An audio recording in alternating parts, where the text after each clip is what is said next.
And still on wars, but this time in Africa, in Sudan, the capital Khartoum is showing early signs of recovery after more than 2 years of civil war. The conflict, which began in April 2023 between the army and the paramilitary rapid support forces, left Khartoum in ruins. In March, the Sudanese armed forces regained control of the city after intense fighting. Roughly 4 million residents fled at the height of the war. The UN now expects half to return by year's end, but rebuilding key infrastructure remains a major challenge. Government buildings, cultural sites, and essential services like water and power were heavily damaged. The city is also littered with exploded ordnance. Local volunteers are leading cleanup efforts, but full recovery could take years and cost over $350 million. Nationwide, more than 12 million people have been displaced.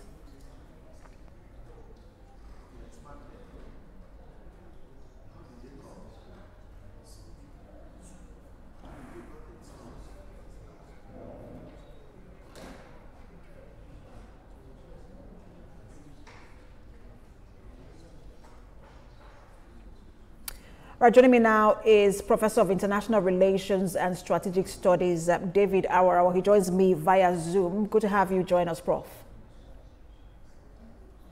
Thank you for having me. Good afternoon. It seems like good news to hear that Sudan Khartoum, the capital, is showing signs of early recovery. But when you look at the fact that the war is still raging on, how optimistic are you about this recovery? Well, cautious optimism.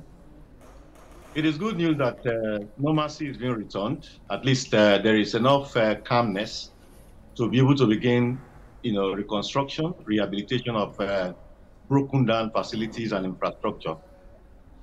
Work is already, commencing to restore water, light, and those basic infrastructure in some parts of Khartoum. At least there's enough stability for that to take place. So that is good news. But the fact that the war is still raging is a cause for concern because post-conflict environments like this are usually very fragile. And the difference between peace, stability, and then violence is very little. The line is very thin. So we can only be optimistic that the stability being witnessed that is, giving encouragement to, the authorities to say people should return to Khartoum and then reconstruction to take place. It's welcoming at this point.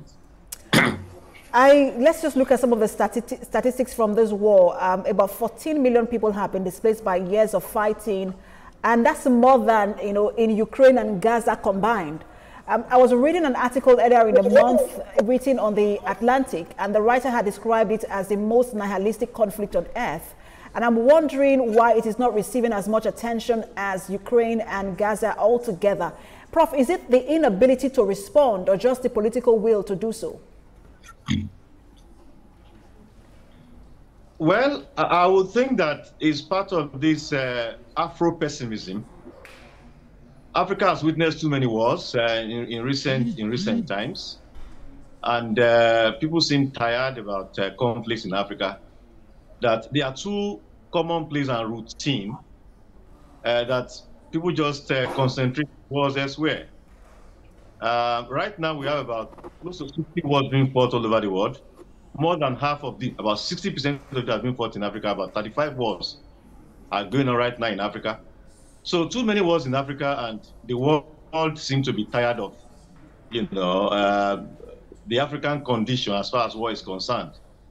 And of course, in addition to the fact that Africa occupies the periphery in global politics, and power is the dominant element in global politics. So if you are weak, you are likely not going to receive as much attention as those that are strong and prominent. So these are the factors that have combined to lead to not paying attention to developments in Sudan, despite the dire conditions in that country.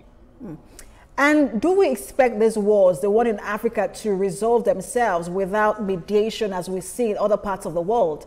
Will the wars just automatically end themselves? Even the AU and the regional bodies are not stepping in either.